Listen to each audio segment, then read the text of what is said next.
महाराज युधिष्ठिर ने पूछा, हे भगवान, आपने सफला एकादशी का महत्व बताकर बड़ी कृपा की।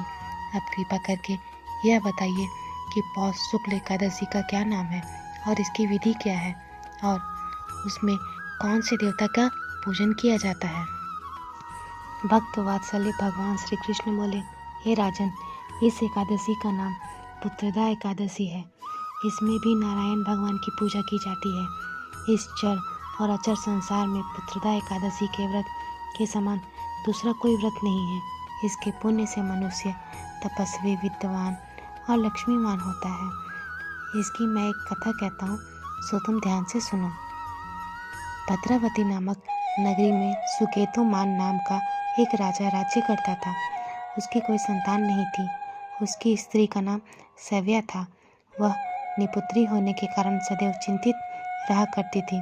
राजा के पितर भी रो रो कर पिंड दिया करते थे और सोचा करते थे कि इसके बाद हमको कौन पिंड देगा। राजा को भाई, बांधव, धन, हाथी, घोड़े, राज्य और मंत्री, इन सबों में से किसी से भी संतोष नहीं होता था। वह सदैव यही विचार करता था कि मेरे मरने के बाद मुझको कौन पिंडदान करेगा। बिना पुत्र के पितरों और देवताओं का ऋण मैं कैसे चुका सकूंगा। जिस घर में पुत्र ना हो उस घर में सदैव अंधेरा ही रहता है। इसलिए पुत्र उत्पत्ति के लिए प्रयत्न करना चाहिए। जिस मनुष्य ने पुत्र का मुख देखा वह धन्य है। उसको इस लोक में यश और परलोक में शांति मिलती है, अर्थात उसके दोनों लोग सुधर जाते हैं। पूर्व जन्म के कर्म से ही इस जन्म में पुत्र, धन आदि प्राप्त होते हैं। राजा इसी प्रकार रात दिन चिंता में लगा रहता था। एक समय तो राजा ने अपने शरीर को त्याग देने का निश्चय किया, परंतु आत्मघात को महान पाप समझकर उसने ऐसा नहीं किया। एक दिन राजा ऐसा विचार करता हुआ अपने घोड़े पर चढ़कर वन को चल दिया तथा पक्षियों और वृक्षों को देखने लगा। उसने देखा कि वन में मृग, व्याघ्र, सूअर, सिंह, बंदर, सर्प आदि सब भ्रमण कर रहे हैं। हाथी अपने बच्चों और हथनियों के बीच घूम रहा है। इसी वन में कहीं तो गीदड़ अपने कर्कश स्वर में बोल रहे हैं, कहीं उल्लू की ध्वनि सुनाई दे रही है। वन के दृश्य को देखकर राजा सोच विचार में लग गया।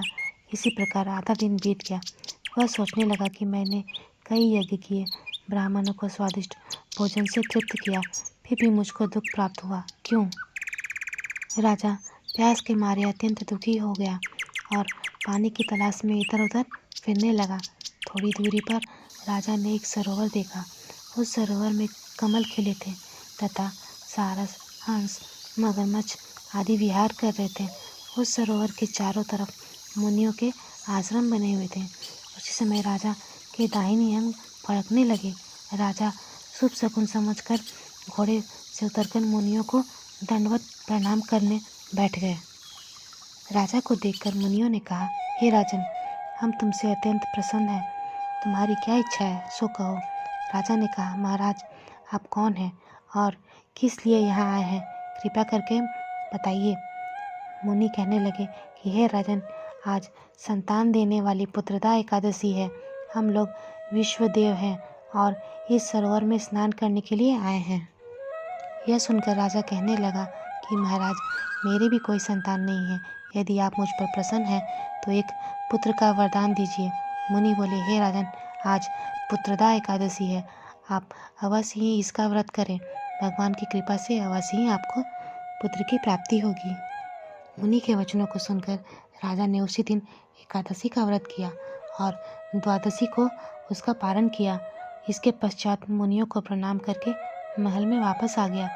कुछ समय बीतने के बाद रानी ने गर्भ धारण किया और 9 महीने के पश्चात उसके एक पुत्र पैदा हुआ।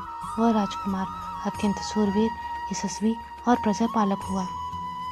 श्री कृष्ण बोले, हे राजन, पुत्र की प्राप्ति के लिए पुत्रदा एकादशी का व्रत करना चाहिए। जो मनुष्य इस महामात्य को पढ़ता है, सुनता है, उसे अंत में स्वर्ग की प्राप्ति होती है।